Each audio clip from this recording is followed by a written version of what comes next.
Muchas gracias. Doctor y magistrado Manuel González Oropesa, nuestra infinita gratitud por todas las veces que se le ha convocado, siempre encontramos una respuesta positiva para poder eh, compartir sus conocimientos, para su experiencia, para poder dialogar con la audiencia de esta sala regional Toluca. Voy a leer una síntesis curricular muy breve de lo que es la trayectoria del doctor Manuel González Oropesa. Es licenciado en Derecho por la Facultad de Derecho de la Universidad Nacional Autónoma de México. En 1982 obtuvo el grado de maestría con especialidad en Derecho Pública por la Universidad de California en Los Ángeles, y en diciembre de 1995 recibió el grado de doctor en Derecho por la Universidad Nacional. El doctor González Oropesa tiene una señalada participación en la formación de recursos humanos como docente, investigador y miembro de distintos órganos colegiados y comisiones dictaminadoras. Desde 1982 ha sido investigador titular del Instituto de Investigaciones Jurídicas de la UNAM y en 1985 obtuvo su definitividad. Es miembro fundador del Sistema Nacional de Investigadores y desde 2010 sostenta el nivel 3. Desde noviembre de 2006 se desempeña como magistrado de la Sala Superior del Tribunal Electoral del Poder Judicial de la Federación y a partir de junio de 2010 es miembro alterno a título personal de la Comisión de Venecia ante el Consejo de Europa. Cuenta con diversas publicaciones de Derecho Constitucional, Historia del Derecho y Derecho Comparado, y como ya había anticipado, también sobre elecciones indígenas. Doctor Manuel González Oropesa, con nuestro profundo reconocimiento, tiene usted el uso de la palabra. Muchas gracias. Muy buenos días todavía tengan todos ustedes. Estoy muy feliz de estar aquí en la sala regional con el magistrado Juan Carlos Silva Daya y todos los señores magistrados que integran la sala, así como distintos académicos que se han dedicado al estudio de lo que podríamos denominar derecho indígena.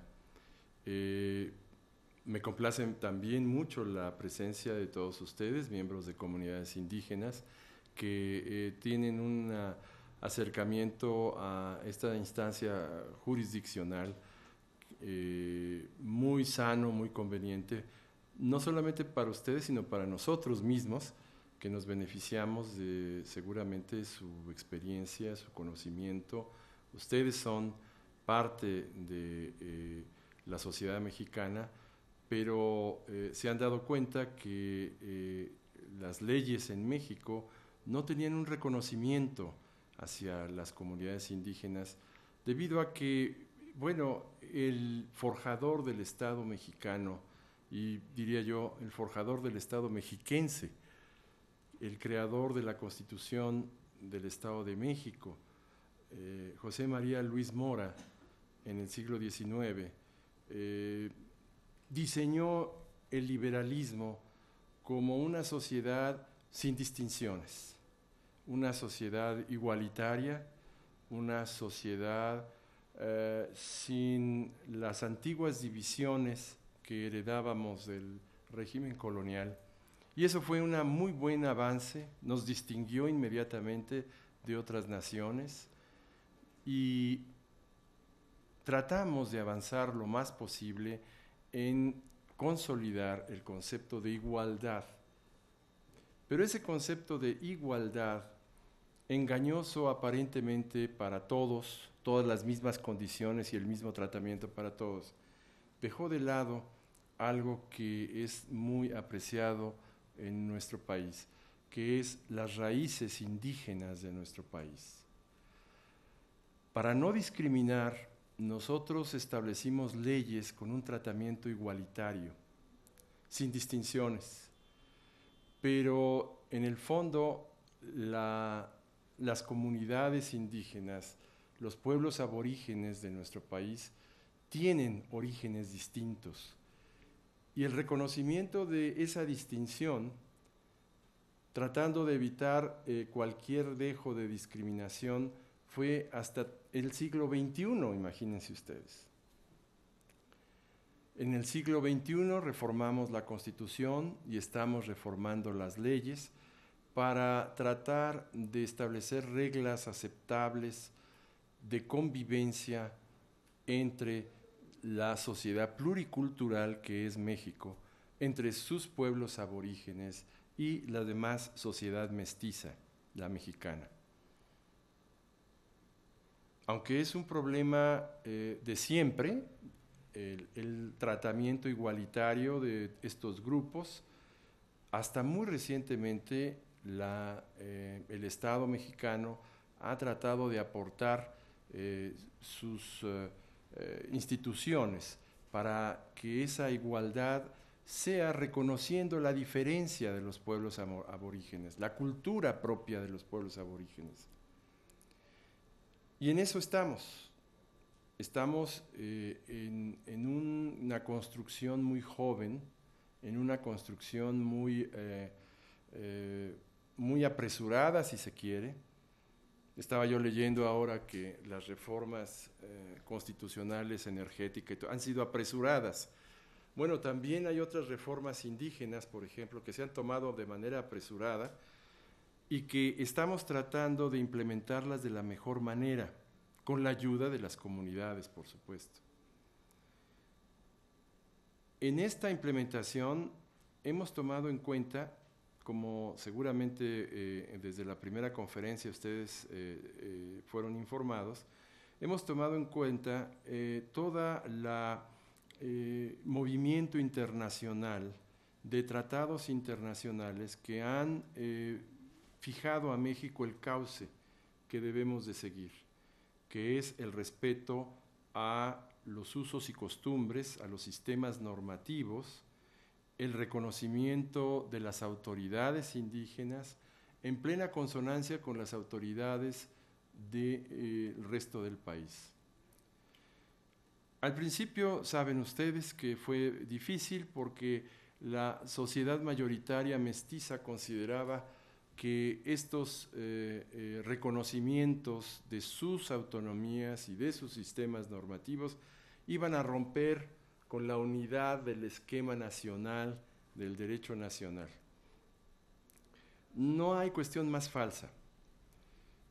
Sobre todo México, que tiene un sistema descentralizado políticamente, que tiene un sistema federal, donde descansa todo el instituto estatal en el nombramiento de las autoridades por las comunidades mismas, sean indígenas o no indígenas, donde hemos tratado de dar al municipio ese significado de célula fundamental del Estado mexicano.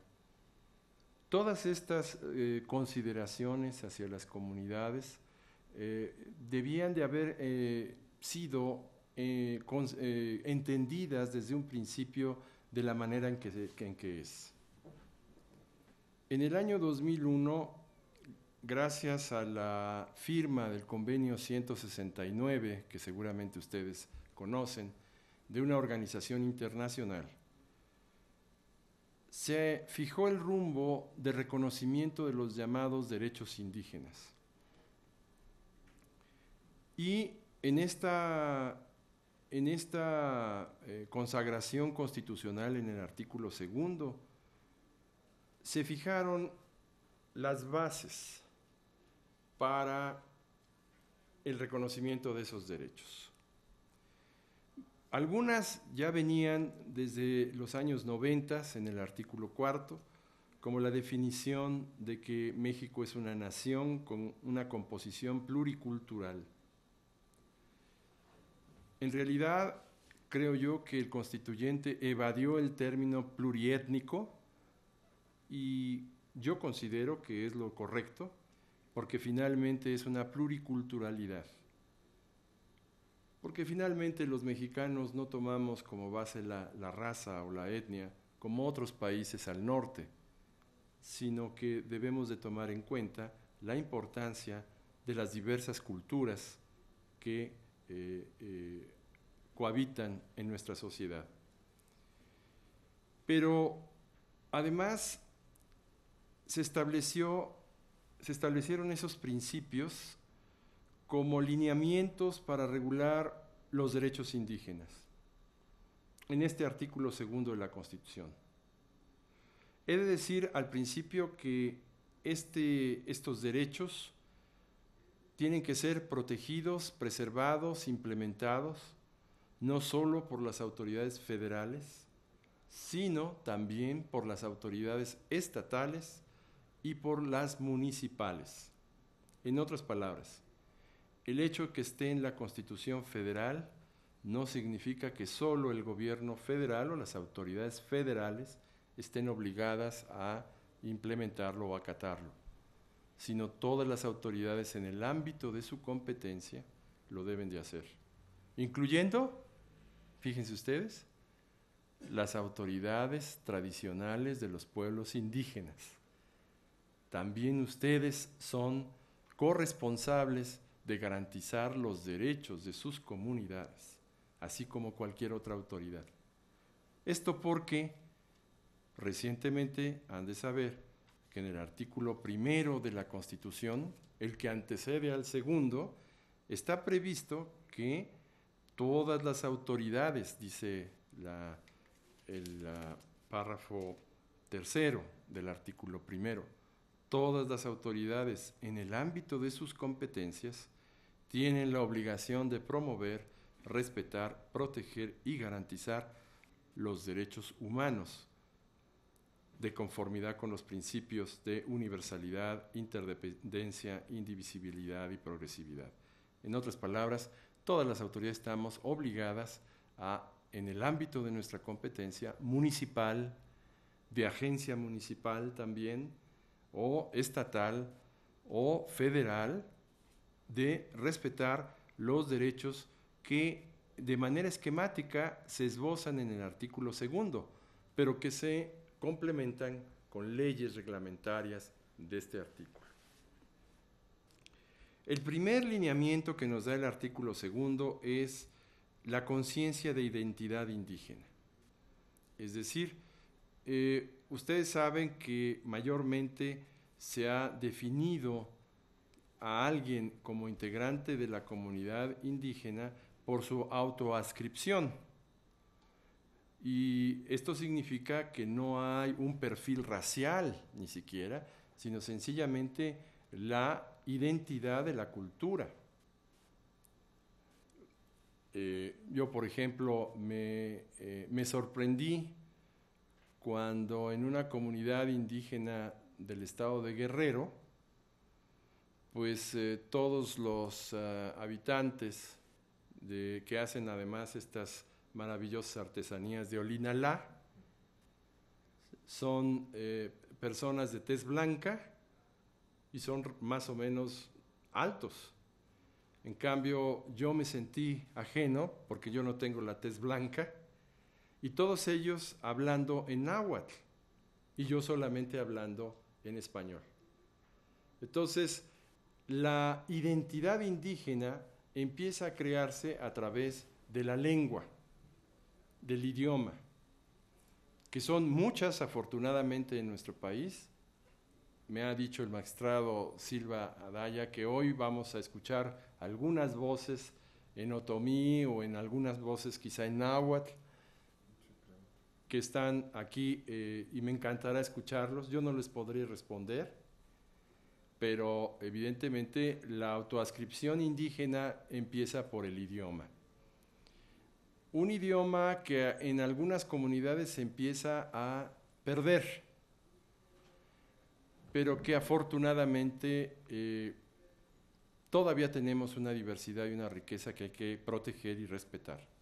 Y digo proteger porque, por ejemplo, en una visita que hice a Guelatao, Oaxaca, me dio profunda tristeza que en la escuela primaria de nuestro benemérito todavía no se imparta debidamente en zapoteco su educación, cuando hay una obligación en la Constitución y en las leyes de que se dé o se imparta la educación primaria primero y segundo, que la educación en su idioma.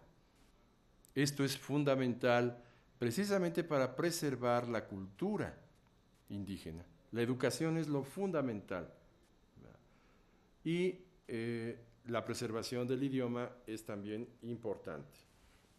Al respecto de la autoascripción a partir del idioma, permítanme manifestarles que el Tribunal Electoral ha resuelto algunos casos, a ver si lo encuentro aquí, en el que se puso en duda la adscripción de dos personas, Valente Martínez y Arnulfo Hernández, como indígenas. Esto no porque la comunidad no los reconociera, sino porque un partido político no los reconocía. De esto quiero hablar, porque evidentemente la autonomía indígena es por sí, ante sí, primero, ante la comunidad. Elegir a sus propios gobernantes para que se regulen ustedes mismos, de acuerdo con sus sistemas normativos. Pero fíjense ustedes que el espíritu de nuestra Constitución no para allí. El espíritu de nuestra Constitución desearía que, además de sus comunidades, si hay el interés, que debe de haberlo, hay el interés para que ustedes sean electos ante órganos, digamos, extracomunitarios, es decir, el Congreso, por ejemplo, la legislatura del Estado, u otros órganos nacionales, puedan hacerlo. Y hay un partido, debo decir, pues es el PRD, es público y notorio, es el único partido que tiene en sus estatutos una acción afirmativa, que llaman ellos, es decir, la posibilidad de impulsar las candidaturas de miembros de las comunidades indígenas ante puestos de elección popular presentados por el partido. Ya sabemos que los sistemas normativos son ajenos a los partidos políticos y que no se metan los partidos políticos en ellos. Pero, si ustedes desean participar al exterior de la comunidad, entonces ya tendrían que participar a través de los partidos políticos para ser legisladores en su estado, para ser diputados federales, etc. Y hay un partido que promueve en sus estatutos esta acción afirmativa. Van a promover candidatos ante las autoridades estatales o nacionales. Y en este caso, que es el juicio 484-209, por si lo quieren ustedes apuntar, en este juicio ellos tuvieron que probar su adscripción a la comunidad y lo probaron perfectamente con, primero, el idioma, su lengua otomí que hablaban, y segundo, con la identidad cultural que ellos tenían, así como, por supuesto, con el trabajo comunitario, que no sé cómo se llame en sus respectivas comunidades, pero nosotros lo reconocemos como tequio, faena o trabajo comunitario. Y que, bueno, yo qué les puedo decir a ustedes, ese es el inicio de su escala, digamos, en el gobierno político de su comunidad. Entonces, esta autoadscripción es muy importante y está en la Constitución, en la párrafo tercero del artículo 2. Prosigue la Constitución. Perdón que lo esté leyendo, pero mi punto de partida es la Constitución, no solamente para fijar cuál es la base de nuestro sistema legal en general, sino como también para criticar en algunos casos que considero que todavía está deficiente nuestro sistema jurídico al respecto. Son comunidades integrantes de un pueblo indígena aquellas que formen una unidad social, económica y cultural asentadas en un territorio y que reconocen autoridades propias de acuerdo con sus usos y costumbres. Es decir, claro, necesitamos entender a la comunidad como una unidad, con gobernantes únicos, electos por toda la comunidad. Ya sabemos que la autoridad máxima de la comunidad es la asamblea, tiene que ser electo por la asamblea. Pero déjenme compartirles algunos casos de excepción que hemos visto en el Tribunal Electoral. La cultura indígena no es una cultura histórica o estática, es una cultura dinámica como cualquier otra cultura. Ustedes en sus sistemas normativos tienen y toman aspectos de otras culturas, incluso de la propia cultura mexicana. Por ejemplo, la religiosidad quizás sea parte de sus usos y costumbres, y es una religiosidad católica que proviene, digamos, de nuestra herencia. Pero nos hemos dado cuenta que en algunas comunidades, no en todas, pero sí hay algunas, en donde la unidad que forma la comunidad no es tal. Es decir, más bien son confederaciones de comunidades, agrupaciones de comunidades, algunas que están asentadas en la cabecera municipal, pero otras que están asentadas en las agencias municipales. Y su cultura varía, su sistema varía por diversas circunstancias, desde geográficas, porque están muy distantes, a horas caminando las agencias de la cabecera municipal, o porque han tenido influencias de otras partes del país y de otras comunidades que las hacen ligeramente distintas. Entonces, reconociendo esa diversidad, en el Tribunal Electoral hemos resuelto que como emanación de la autonomía de las comunidades indígenas debe respetarse el derecho de la forma en que llevan a cabo sus elecciones. El párrafo que leí de la Constitución pareciera que induce a pensar que la elección es en bloque, que todos los integrantes de la comunidad se desplacen de la agencia a la cabecera o se haga de la misma forma para que sea una unidad política. Pero en ocasiones la propia autonomía indígena hace que la cabecera tenga sus elecciones y las agencias tengan sus propias elecciones para elegir a los propios agentes. En la agencia municipal les interesa más elegir a su gobernante directo, al que está con ellos, a horas de distancia de la cabecera. Y a la cabecera le interesa pues elegir a su propio autoridad, por eso lo hace. Entonces, hemos reconocido que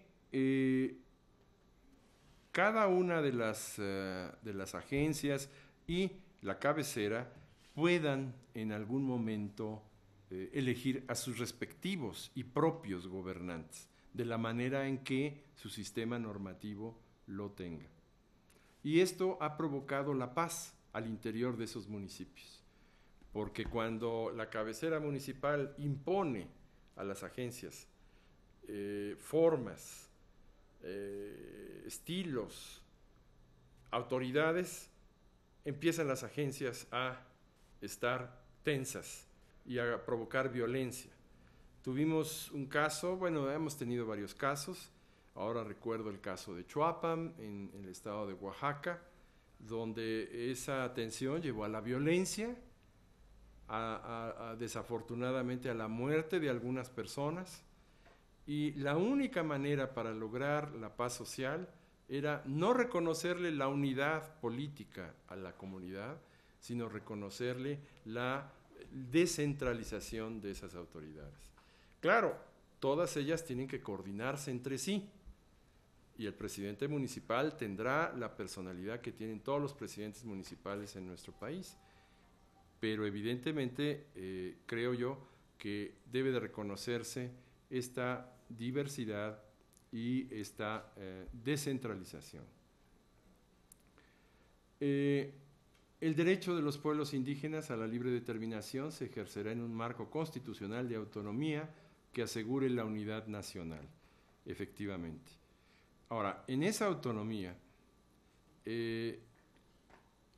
la autonomía, ¿en dónde está? Está en la Constitución y en las leyes, pero así como la soberanía popular de nuestro país, en los primeros artículos de la Constitución, la soberanía reside en el pueblo. Esa soberanía popular, que es fundamental para nuestro sistema, equivale en las comunidades indígenas a que la autonomía radica en la asamblea. La asamblea es la personificación de la autonomía indígena. No puede haber otras autoridades, como no debe de haber autoridades intermedias entre el municipio y la autoridad estatal. No debe haber autoridades que fuera de la asamblea tomen decisiones fundamentales. En un caso de Guerrero, nosotros en el Tribunal Electoral descalificamos a una comisión especial que se había formado al margen de la asamblea. Porque eso sí deben de ser conscientes que la autonomía, entiéndase la soberanía de sus pueblos, radica en su asamblea. Cualquier otra cosa, cualquier otro, puede formarse, por supuesto, si la asamblea así lo requiere, pero la asamblea no puede delegar la autoridad que le corresponde a la asamblea tener. Entonces, estas comisiones no pueden sustituirse a las asambleas. En ese sentido, la autonomía también implica, y la asamblea depositaria de esa autonomía, implica que el voto de los integrantes de la asamblea sea universal. Es decir, en las elecciones, la votación, la elección, el sufragio, debe de estar depositado en cada integrante de la asamblea. No puede hacerse a un lado, por muy molesto que sea, una agencia o un sector, porque eso sí tiene que ser universal. Y hemos nosotros descalificado elecciones cuando en los pueblos se llevan a cabo elecciones sin tomar en cuenta a todos los integrantes de las agencias. Todos tienen derecho. Y hablando de eso, hay un principio de la jurisprudencia universal que dice un hombre y un voto. Es decir, cada voto cuenta. Yo diría un hombre y una mujer. Aquí a las feministas les pido perdón, pero el hombre personifica también a la mujer, porque nosotros venimos de una mujer, ¿verdad? Y bueno, es lo mismo. No se puede excluir a las mujeres. No podemos nosotros excluir a las mujeres porque ni siquiera los tratados internacionales, los cuales estamos implementando en nuestra legislación para los derechos indígenas, permiten eso. El artículo 8º de la Convención 169 establece que no puede haber un sistema normativo contrario a un principio constitucional. Y un principio constitucional es la igualdad entre el hombre y la mujer. Entonces la mujer vota al igual que el hombre en las elecciones, y lo debe de ser así. Y si no lo vota, basta que acuda una mujer al Tribunal Electoral para que nosotros intervengamos con toda justificación, como lo hicimos en San Bartolo, Coyotepec, Oaxaca, donde no hubo la garantía de que las mujeres votaran. Y afortunadamente después de la elección, varias mujeres ocuparon sus puestos. Los problemas que enfrenta el derecho indígena y la autonomía indígena son diversos. Primero, quizá quiero empezar por la intervención de las autoridades electorales. La autonomía indígena es un concepto que implica, como todas las demás partes de la sociedad mexicana, implican una supervisión o un registro o una satisfacción ante las controversias por parte de las autoridades electorales. El artículo primero que les leí, en el sentido de que todas las autoridades en el ámbito de su competencia tienen la obligación de garantizar los derechos humanos, Esto implica que las autoridades electorales, que supervisan todos los procesos electorales, los procesos de los partidos políticos y los procesos también de las comunidades indígenas, las autoridades tienen que participar con ustedes para la buena celebración de los comicios. Evidentemente, muchas veces los comicios, como en todas partes, generan controversia, generan choques, generan disidencia. Y la Asamblea debe de sortearlos, la Asamblea debe de resolverlos de la mejor manera. Pero la Asamblea tiene un aliado, la autoridad electoral. Todas las asambleas que sean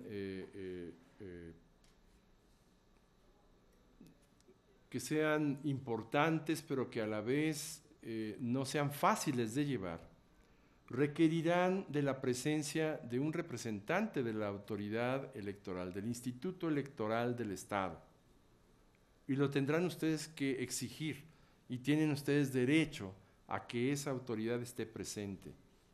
Esa autoridad no debe de intervenir ante ustedes, debe de dar fe, debe de ayudarlos para que si en la asamblea se generan conflictos, ellos puedan, a petición de ustedes, solucionarlos, conciliarlos. Deben de ser expertos las autoridades electorales en esa conciliación, aunque sabemos que esa conciliación es muy difícil porque requiere de la voluntad de todas las partes en la asamblea. Pero de alguna manera esa autoridad va a representar el juez, llamémoslo así, ante ustedes para que la conciliación y la solución de sus problemas pueda ser llevada a cabo.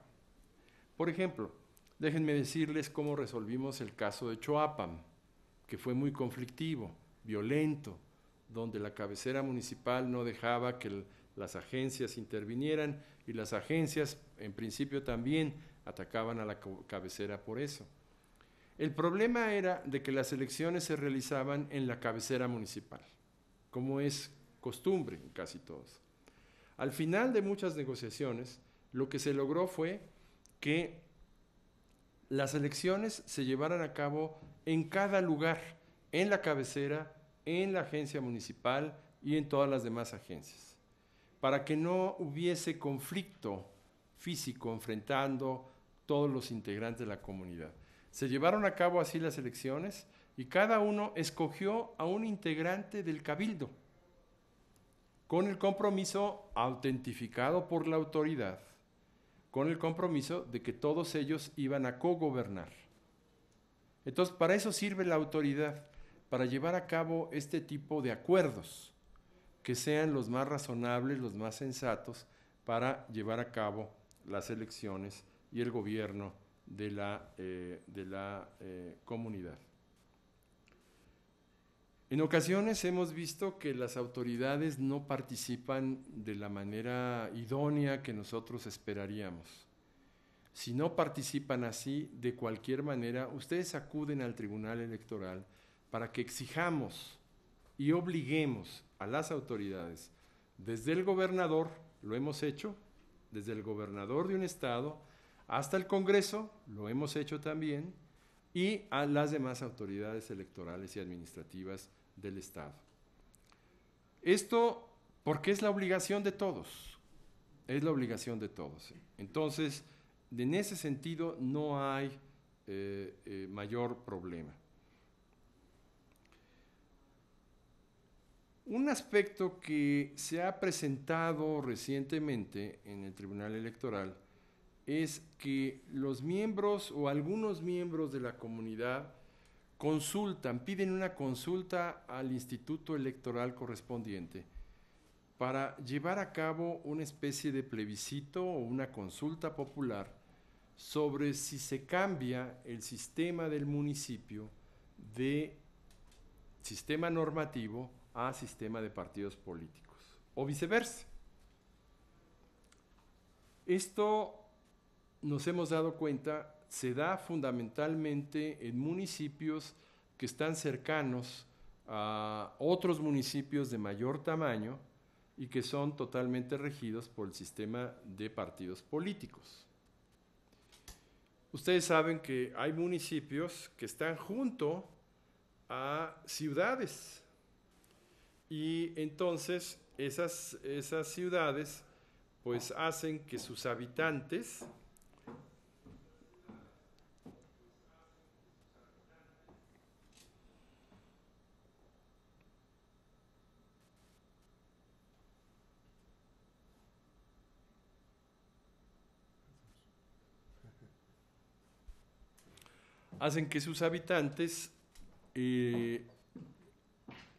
pues residan en los municipios indígenas, tengan su casita, etcétera.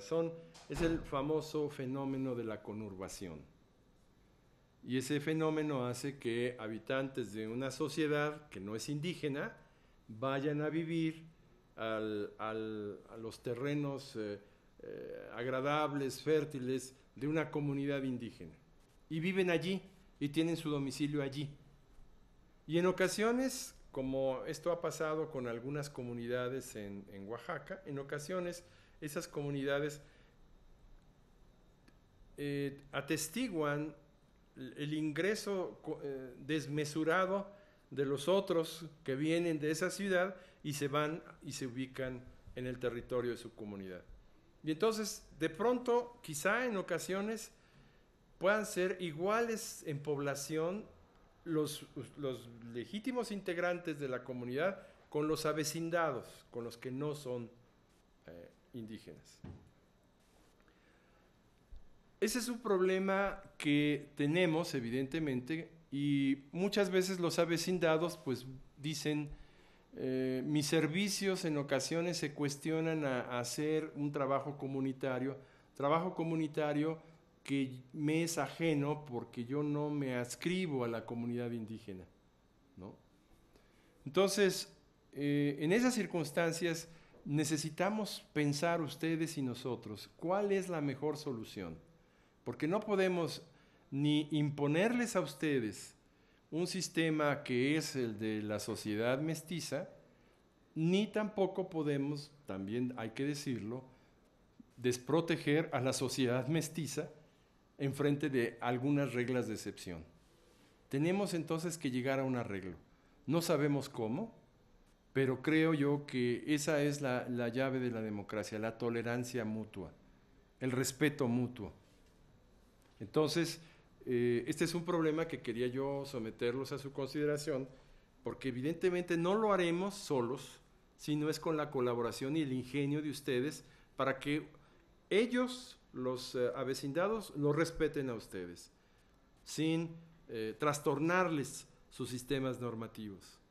Pero también ellos pues tienen derecho a tener sus propias cuestiones y que no vaya a haber un enfrentamiento entre esos grupos. Pero cada vez estamos viendo en algunos municipios, afortunadamente hay 803 municipios indígenas, de 2.400 y tantos municipios que no lo son, pero que la mayor parte de estos municipios son enteramente indígenas, lo cual no habría tanto problema.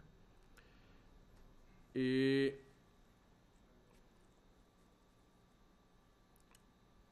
una parte del artículo 2 se establece que un derecho de las comunidades es acceder plenamente a la jurisdicción del Estado, la fracción 8ª del artículo 2 de la Constitución. Y eso es lo que tratamos de hacer siempre, cada vez que recibimos una demanda de una comunidad. Aquí tenemos en el derecho tradicional, tenemos reglas, algunas estrictas respecto de quién tiene interés para promover una demanda, y nosotros hemos liberalizado todos los requisitos que pudieran en un momento dado interferir con la interposición de una demanda de parte de miembros de la comunidad indígena.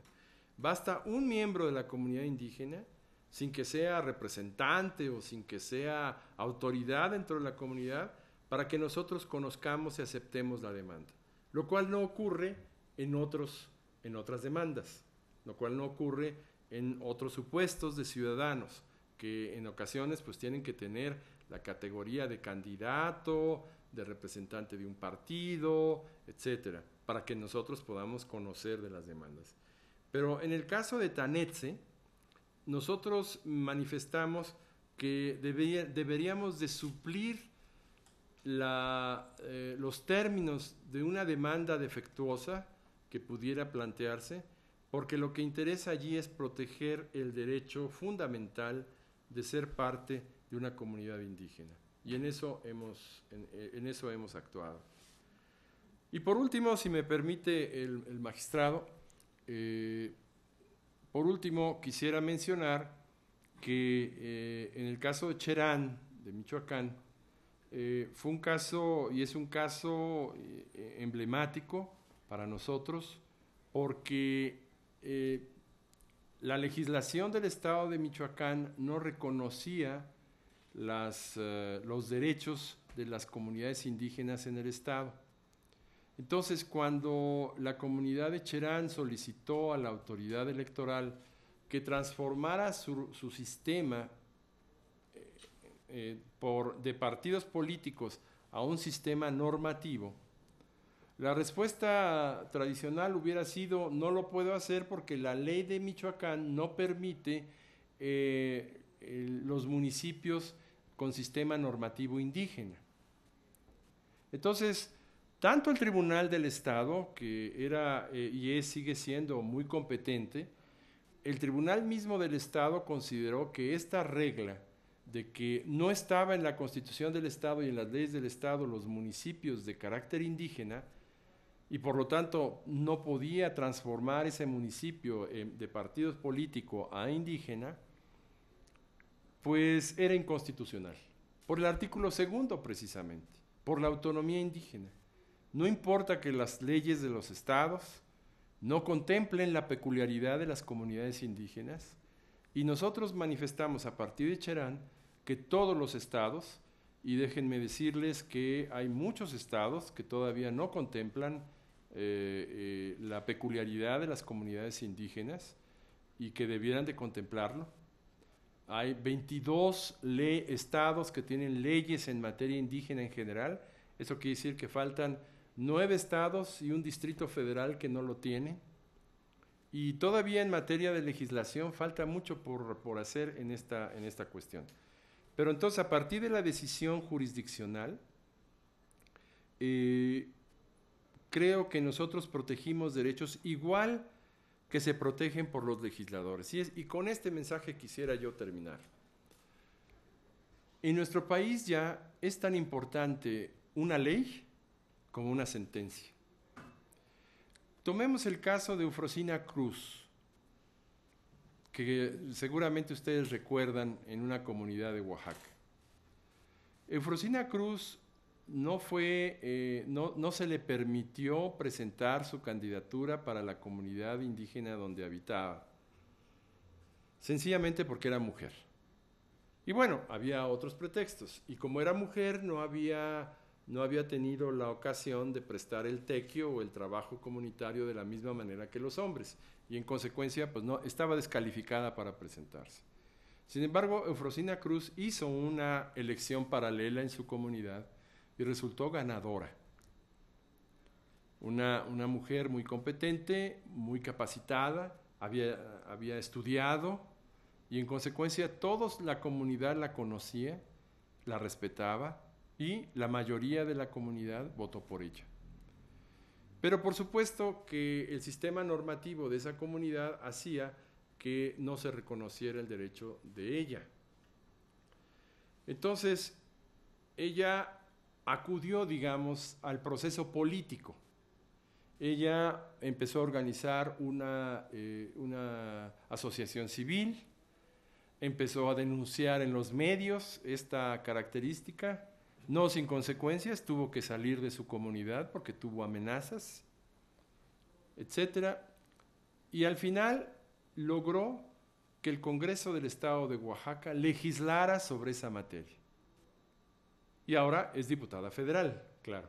Ya logró su cometido y lo logró muy bien. Pero se fue por el proceso político de defensa. Nosotros en alguna ocasión platicamos con ella y le dijimos, ¿y por qué no vino al tribunal? ¿Por qué no vino al tribunal? Hubiera sido más corto su peregrinar y hubiera tenido los mismos resultados. Y nos dijo con toda sinceridad, porque no conocía al tribunal. Es por ello que me da mucho gusto que estas conferencias las organice la Sala Regional Toluca, para darnos a conocer, sin otro afán más que el de ayudar y coadyuvar en la protección de los derechos de las comunidades indígenas, que tanto rezago han tenido y que merecen que cada vez más adelantemos en las situaciones que se dan al interior y al exterior de estas comunidades. Muchas gracias.